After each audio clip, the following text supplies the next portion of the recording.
దేవుని పరిశుద్ధ నామానికి మహిమ కలుగును గాక. సామెతల గ్రంథం 13వ అధ్యాయం 20వ వచనాన్ని మనం చదవగలిగితే, జ్ఞానుల సహవాసము చేయువాడు జ్ఞానము కలిగిన వాడగను, మూర్ఖుల సహవాసము చేయువాడు చెడిపోవునని వ్రాయబడి ఉంది.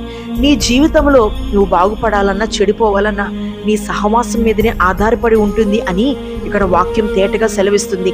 ఏ వ్యక్తికైనా వారి జీవితంలో ఉన్నత స్థాయిలో ఉండాలని, మంచి క్యాడర్లో వారు స్థిరపడాలని ఒక ఆశను కలిగి ఉంటారు. ఒక గురి కలిగి బ్రతుకుతూ ఆ స్థాయి కోసం ప్రయాసపడుతూ ఉంటారు. అయితే ఆధ్యాత్మికంగా కూడా మనము దేవుని రాజ్యంలో నీవు చేస్తున్న భక్తిని బట్టి అక్కడ నీ స్థాయి నిర్ణయించబడుతుంది అని ఏమాత్రం మర్చిపోకూడదు.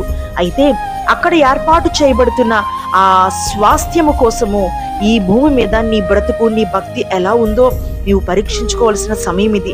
నీ ఆత్మీయ జీవితంలో నువ్వు ఎక్కువగా ఎవరితో సహవాసం చేస్తున్నావు?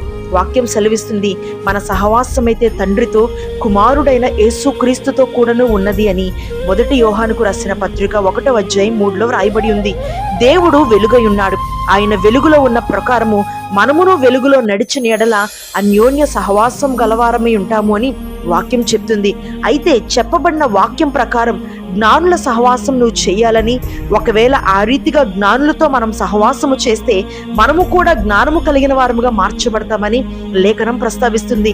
జ్ఞానులు ఎవరు అని నువ్వు ఆలోచన చేయగలిగితే, యెహోవా యందు భయభక్తులు కలిగి ఉంటా జ్ఞానమునకు మూలం, అంటే వారే జ్ఞానవంతులు. దేవునితో ఎవరైతే భయభక్తులు కలిగి బ్రతుకుతూ ఉంటారో, ఆయనతో సహవాసంలో ఉంటారో, వారితో నువ్వు సహవాసం చేస్తే నీకెంతైనా క్షేమం అని ప్రభు హెచ్చరిస్తూ మాట్లాడుతున్నారు.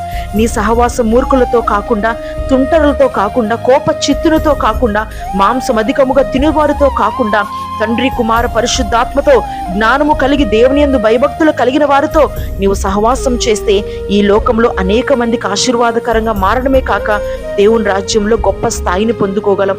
అట్టి కృప ప్రభు మనకు అనుగ్రహించును గాక. ఆమేన్.